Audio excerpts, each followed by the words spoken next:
Abbas Baghdad के एक गरीब मोहल्ले में पैदा हुआ था। बचपन से ही उसने गरीबी और मुफलिसी देखी थी। कम उम्र में ही उसके पिता का इंतकाल हो गया और घर की सारी जिम्मेदारी उसके कंधों पर आ गई। पढ़ाई लिखाई का तो सवाल ही पैदा नहीं होता था। पेट भरने के लिए उसे दिन रात मेहनत करनी पड़ती थी, लेकिन इतनी मेहनत के बावजूद 2 वक्त की रोटी भी मुश्किल से नसीब होती थी। धीरे धीरे अब्बास उन लोगों की संगत में आ गया जो रातों रात अमीर बनने का ख्वाब देखते थे। पहले उसने छोटी मोटी चोरियां शुरू की, फिर बड़े डकैतों के गिरोह में शामिल हो गया। उसकी जवानी गुनाहों की दुनिया में ही परवान चढ़ी। वह जल्द ही बगदाद का एक नामी और खतरनाक डाकू बन गया। उसके नाम से लोग थर्राते थे। उसने कई बेगुनाहों को लूटा, कितनों का घर उजाड़ा। उसके दिल में रहम और हमदर्दी नाम की कोई चीज नहीं बची थी। दौलत और ताकत की हवस ने उसे अंधा कर दिया था। एक रात अपने गिरोह के साथ अब्बास एक बड़े व्यापारी के घर डाका डालने गया। यह डाका उनके लिए आखिरी साबित हुआ। शाही फौज ने उन्हें चारों तरफ से घेर लिया। भयानक मुठभेड़ हुई। अब्बास के कई साथी मारे गए और जो बचे उन्हें पकड़ लिया गया। अब्बास भी घायल हालत में पकड़ा गया। उसे और उसके बचे हुए साथियों को बगदाद की सबसे सख्त जेल में डाल दिया गया। जेल की अंधेरी कोठरी में इल्म की रोशनी, जेल की काली सर्द कोठरी अब्बास के लिए एक नया अनुभव था। बाहर की दुनिया में वह आजाद था, अपनी मर्जी का मालिक। यहां उसे एक छोटी सी कोठरी में बंद कर दिया गया था, जहां सूरज की रोशनी भी मुश्किल से पहुंचती थी। शुरुआती दिन उसके लिए बहुत मुश्किल थे। उसे आजादी की आदत थी। वह चिल्लाता, दीवारों पर हाथ मारता, लेकिन कोई सुनने वाला नहीं था। कुछ दिनों बाद जब उसकी चीखें शांत हुईं, तो उसे एक आवाज सुनाई दी। यह आवाज थी एक बूढ़े कैदी की, जो पास की कोठरी में बंद था। वह रोजाना कुरान की तिलावत करता और दीन की बातें करता। अब्बास ने पहले तो उस पर ध्यान नहीं दिया, लेकिन धीरे धीरे उस आवाज में उसे सुकून महसूस होने लगा। उसने चोरी छिपे उस बूढ़े कैदी की बातें सुनना शुरू कर दिया। बूढ़ा कैदी एक आलिम था, जिसका नाम शेख अहमद था। उसे बेगुनाह फंसाया गया था। शेख अहमद ने कभी अपनी हालत पर शिकवा नहीं किया, बल्कि उसने जेल की इस अंधेरी कोठरी को इल्म फैलाने का जरिया बना लिया था। उसने अब्बास को अपनी कोठरी में बुलाया और उससे बातें की।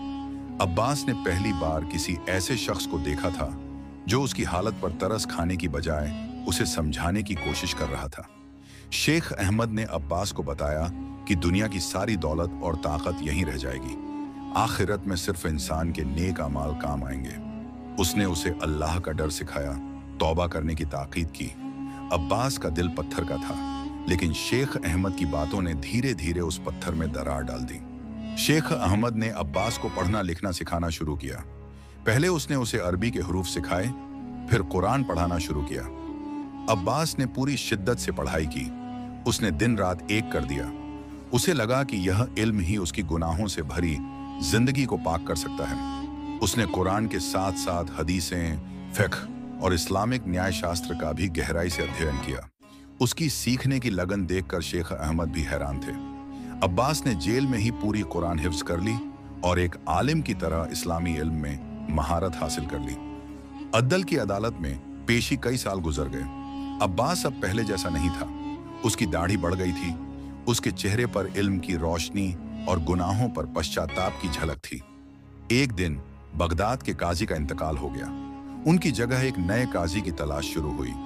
ये तलाश उस समय के खलीफा तक पहुंची।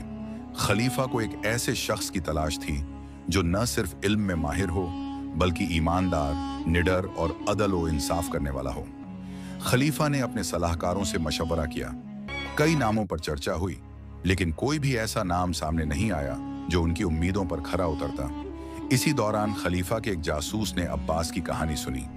उसने बताया कि कैसे जेल में एक कैदी ने इल्म हासिल किया है और अब वह एक सच्चा मुसलमान बन चुका है। जासूस ने अब्बास के इल्म और उसकी ईमानदारी की मिसालें दी। खलीफा हैरान हुए। उन्होंने तुरंत अब्बास को दरबार में पेश करने का हुक्म दिया। जंजीरों में जकड़ा अब्बास खलीफा के सामने खड़ा था। उसके चेहरे पर कोई डर नहीं था, कोई घबराहट नहीं थी। खलीफा ने उससे पूछा, सुना है तुम एक कैदी हो, लेकिन इल्म में तुमने बड़ी महारत हासिल की है, क्या यह सच है?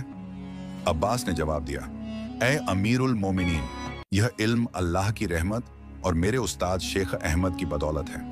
मैं गुनाहगार था, लेकिन अल्लाह ने मुझे तौबा करने और इल्म हासिल करने का मौका दिया। खलीफा ने उससे कई मुश्किल सवाल पूछे, इस्लामिक कानून, फिक्ह और न्याय शास्त्र से जुड़े।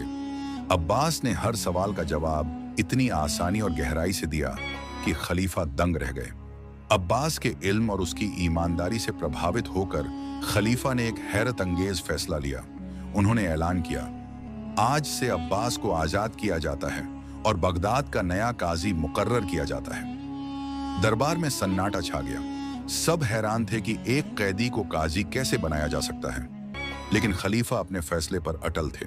उन्होंने कहा, मैंने अब्बास में वह सलाहियत देखी है जो किसी और में नहीं। उसका गुनाहगार अतीत उसे इंसाफ करने से नहीं रोक सकता, बल्कि शायद यही उसे और बेहतर इंसाफ करने वाला बनाएगा, क्योंकि वह जानता है कि गुनाहों की दुनिया क्या होती है।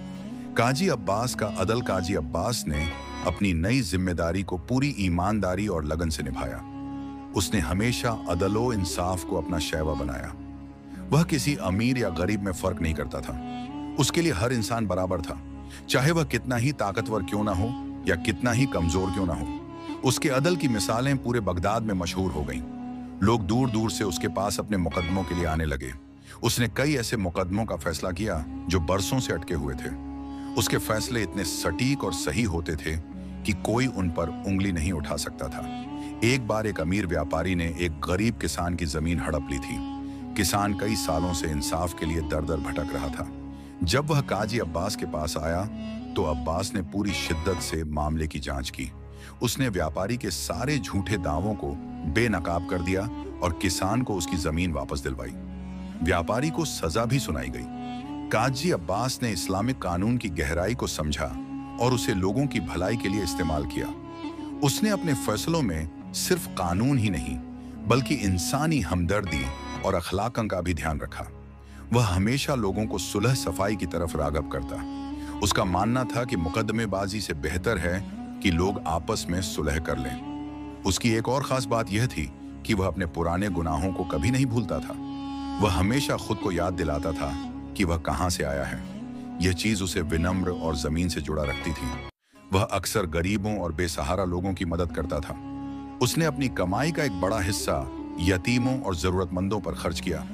काजी अब्बास ने अपनी जिंदगी का एक बड़ा हिस्सा इंसाफ करने में गुजारा।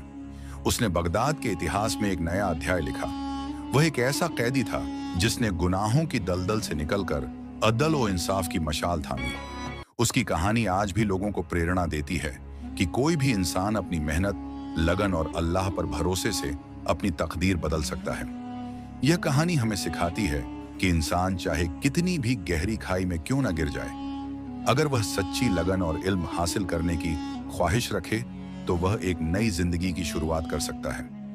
अब्बास की कहानी इस बात का सबूत है कि अल्लाह की रहमत हमेशा उन लोगों पर होती है जो तौबा करते हैं और नेक राह पर चलते हैं। वह सिर्फ एक काजी नहीं था, बल्कि एक ऐसा प्रतीक था जो यह दर्शाता है कि किसी भी इंसान का अतीत उसके भविष्य को परिभाषित नहीं करता, बल्कि उसका वर्तमान और उसकी नेक नियति ही उसे पहचान दिलाती है।